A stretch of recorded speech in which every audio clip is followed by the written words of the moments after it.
നിയന്ത്രണം തെറ്റി ലോറിയിലിടിച്ച് ലോറി മറിഞ്ഞു. MC റോഡിൽ പന്തളം കൈപ്പുഴ വലിയ പാലത്തിന് സമീപമാണ് വെള്ളിയാഴ്ച രാവിലെ 6 മണിക്ക് അപകടമുണ്ടായത്. പൊള്ളാച്ചിയിൽ നിന്നും കൊട്ടാരക്കരയ്ക്ക് പൊതിച്ച തേങ്ങ കയറ്റി വന്ന ലോറിയാണ് മറിഞ്ഞത്. എതിർദിശയിൽ വന്ന കാറാണ് നിയന്ത്രണം തെറ്റി ലോറിയിലിടിച്ചത്. കാറിന്റെ ഡ്രൈവർ ഉറങ്ങിപ്പോയതാകാം അപകട കാരണമെന്ന് സംശയിക്കുന്നു.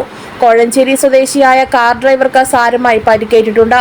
അപകടത്തിൽ റോഡിലേക്ക് മറിഞ്ഞ ലോറിയിൽ നിന്നും തേങ്ങ മുഴുവൻ വീണതുകൊണ്ട് ഏറെ നേരം MC റോഡിൽ ഗതാഗത കുരുക്ക് അനുഭവപ്പെട്ടു. പോലീസിന്റെയും ഫയർഫോഴ്സിന്റെയും നാട്ടുകാരുടെയും ശ്രമഫലമായി JCB ഉപയോഗിച്ച് തേങ്ങകൾ മാറ്റിയ ഗതാഗതം പുനഃസ്ഥാപിച്ചു. News bureau, Pandalam.